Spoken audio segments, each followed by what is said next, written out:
Alors bonjour, c'est David Soucy, en direct de la distillerie Métis et je suis avec Yann Lévesque, tous les deux copropriétaires de la distillerie.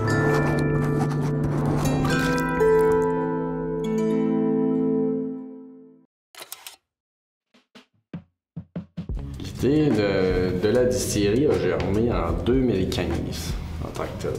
Parce que Yann et moi, par une belle soirée d'automne, on fumait un bon cigare cubain. Puis finalement, ce qu'on s'est dit, c'est hey, ça serait le fun de partir quelque chose. Puis c'est à partir de ce moment-là qu'on s'est dit, ben, on pourrait commencer à faire de la bière.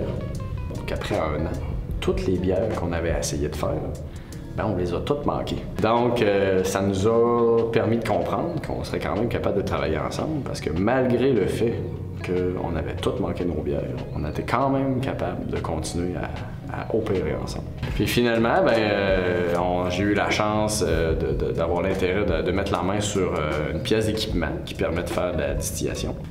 Off the record, ce qu'on dit, tout simplement, c'est qu'on a eu fait des essais dans un endroit inconnu. Puis qu'aujourd'hui, d'avoir la chance de faire une macération de bois du Québec à l'intérieur de ce distillat-là. Pour finalement, c'est un de nos produits dans lequel on travaille aujourd'hui, qui est le Métis. On a débuté la production aux alentours de mai 2019 pour finalement ouvrir nos portes à la distillerie le 20 juillet 2019. Le premier produit qu'on a sorti, c'est le Gin Mugo. À ce moment-là, c'était Pierre-Olivier Ferry, qui était le chef cuisinier au Jardin Métis.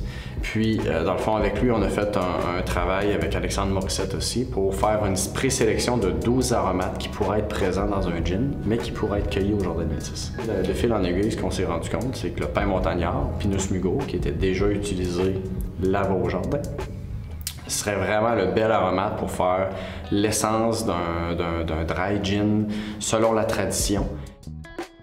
Donc, on a gagné au World Wine and Spirit Competition en 2019 une médaille AA. C'est que le résultat, c'est plus une belle tape dans le dos. Le résultat fait en sorte qu'on est de calibre.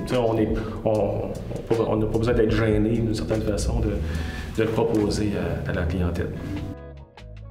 Oui, on aime faire les spiritueux, mais on aime aussi en parler, on aime ça, le faire goûter, le partager. Donc, quand vous passez au bout de l'autoroute 20, passez nous voir. On est à peu près à 1 minute en auto. Puis on a la chance de vous recevoir sur notre terrasse, à l'intérieur d'une visite de distillerie, ou tout simplement à la boutique pour faire la belle dégustation des produits, la dégustation gratuite de nos produits.